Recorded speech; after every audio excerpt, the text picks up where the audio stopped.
Bisnis rental rumah atau kamar Airbnb termasuk yang terpukul saat awal pandemi, dengan lockdown yang membuat orang tak lagi melakukan perjalanan jauh.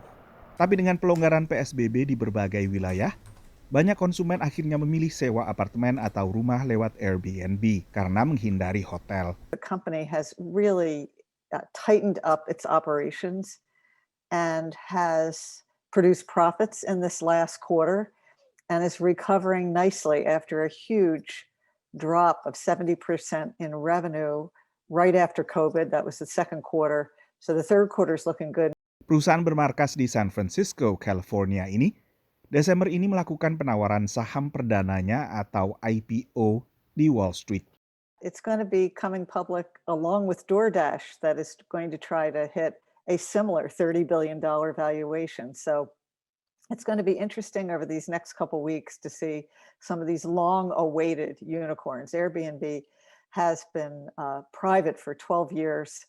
It's time. All eyes have been waiting for this deal to happen. So it'll be nice to see this deal get done this year and have investors get to participate in the future growth of the company. Perusahaan berbasis teknologi memang termasuk yang sedikit terangkat oleh pandemi. Well, the market conditions are fantastic for any company to go public because there's so much liquidity in the space right now. Tremendous amount of interest in IPOs. And most of the IPOs, particularly the tech ones that have come this year, have done really well, or at least done well enough. And what's curious about Airbnb is that it has been so negatively affected by the COVID pandemic that every number that one would want to see moving in a positive direction for a company coming to IPO is actually moving in the wrong direction. Now, the questions remain, will it do well through the balance of the pandemic, and how well will it recover after the pandemic? And those are really important questions, but they aren't, to my mind, the most fundamental. Saat puncak pandemi, perusahaan ini harus mem-PHK seperempat karyawannya dan meminta suntikan dana dari investor.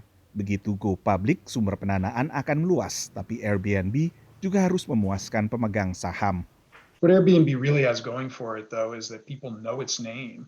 And in the pandemic, in the later, let's hope, later half of the pandemic, people are doing less long distance traveling, more short distance traveling. They are quarantining outside of their families' places and need maybe not a hotel, but need some alternate location. And Airbnb really should be able to capitalize on those things.